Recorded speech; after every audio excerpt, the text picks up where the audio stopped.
This is the Challenger 301 by a company called RacGTing. It's an entry-level, foldable, and portable sim racing cockpit that also comes with an entry-level price tag. At just around $200, but quite a bit lower at the time of this recording due to their Black Friday promotions, this rig is designed for beginner sim racers looking to hold up their beginner sim racing gear. So I did the most logical thing and I attached a 9mm direct drive wheelbase to it and put it up to the test. In this video, I'll be reviewing this product, telling you all what I like, what I don't like, and who it could be for. Now, of course, keep in mind that exclusive discounts for this and many more products can also be found in the video description, and so with all of that said, let's get right into it.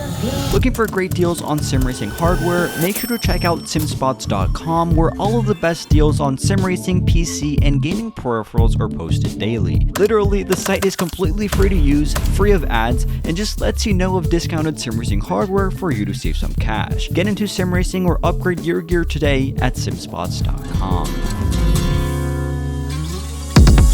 Made to be as cost efficient as possible, the Challenger 301 has its place in the market as a budget-friendly beginner offering. It normally retails for around $200, but at the time of this recording it has been discounted further and it will continue to lower in price as we approach Black Friday. Worth noting is that you can also pair that discount along with an additional discount code that I've included in the video description, and free shipping is also available for those who subscribe to their website. Now, I say all of this only to emphasize this unit's placement in the market, something that I'll touch up on later in this review.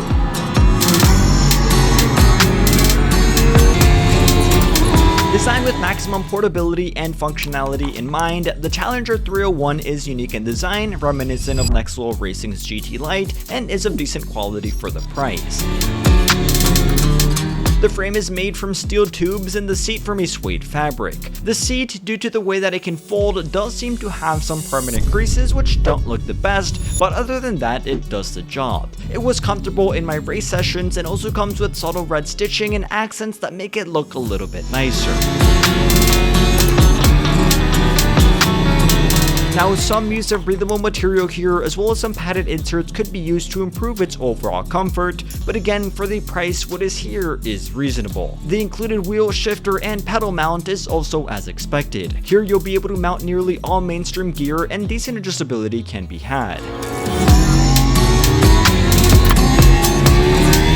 The wheel mount can have its angle adjusted and the pedal tray can be brought in or outwards. Unfortunately, no adjustability can be had on the shifter plate, which is fixed in place and at an angle similar to that of the Carrera GT, which I thought was funny, albeit not my ideal preference. Some further adjustment can also be had on the seat by changing the angle of the backrest, but that's really about it. This amount of adjustment was good enough for me, but certainly not as much as you'd get with some higher end, more static rigs. Of course, these sacrifices have to be made to allow the Challenger 301 to be folded up significantly for easy storage. You see, since customers who would buy this product would likely be using it alongside their desk or in the middle of a living room, for example, the ability to get it in and out of place is more important than anything else.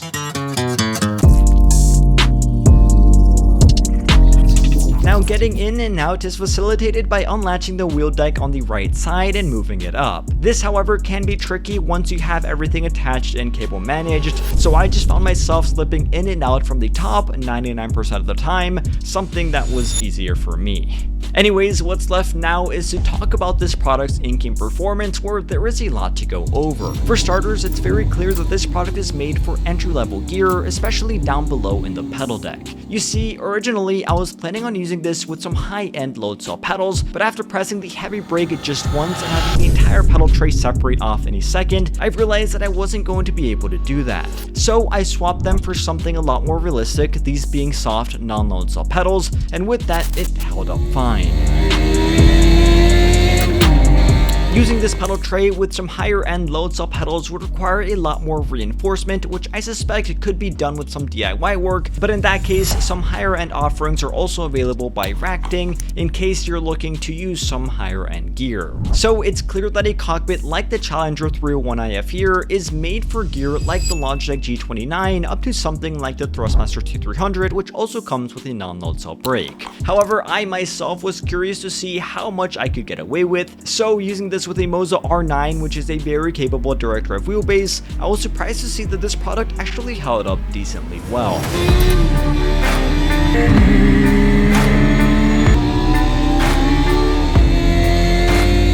Now it's going to have quite a bit of flex, especially if I were to tug it back and forth or up or down, but under regular use it was still very much usable. Obviously, since it held up decently well with a wheelbase like this, it would be perfectly fine for something lower end like the Logitech G29.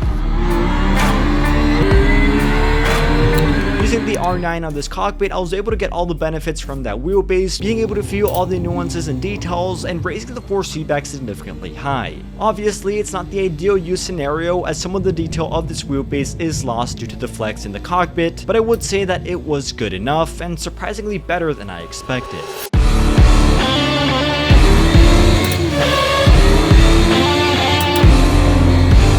Now moving on to the shifter plate, using this with the MOZA H-pattern shifter, which does have a good bit of resistance to it, it was clear that I was pushing its limits here. Although it ultimately did do the job, some very noticeable flex could be seen and felt when going through the gears, this however being something that I suspect would not happen with lower end products like the Thrustmaster TH8S or the Logitech Driving Force shifter.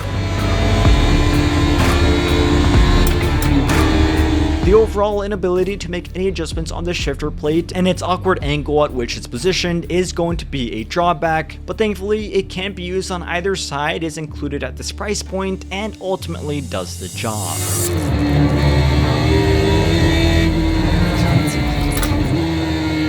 So considering this product's price tag, functionality, and on-track performance, it's very clear who the target market is here. If you're in the position where space and budget are at a premium and you're looking to use this with entry to mid-range products, it is easy to recommend. However, if you think that you'll be upgrading to more demanding gear in the future and don't really care for portability and could potentially spend a bit more, other offerings by RacGTing or tons of other companies could be better worth your investment. So with all of that said, this has been my full review on the Challenger 301 by RacGTing. Of course, let me know your thoughts on this product down in the comments below, and as always, thank you all for watching, stay safe, and have a fantastic rest of your day.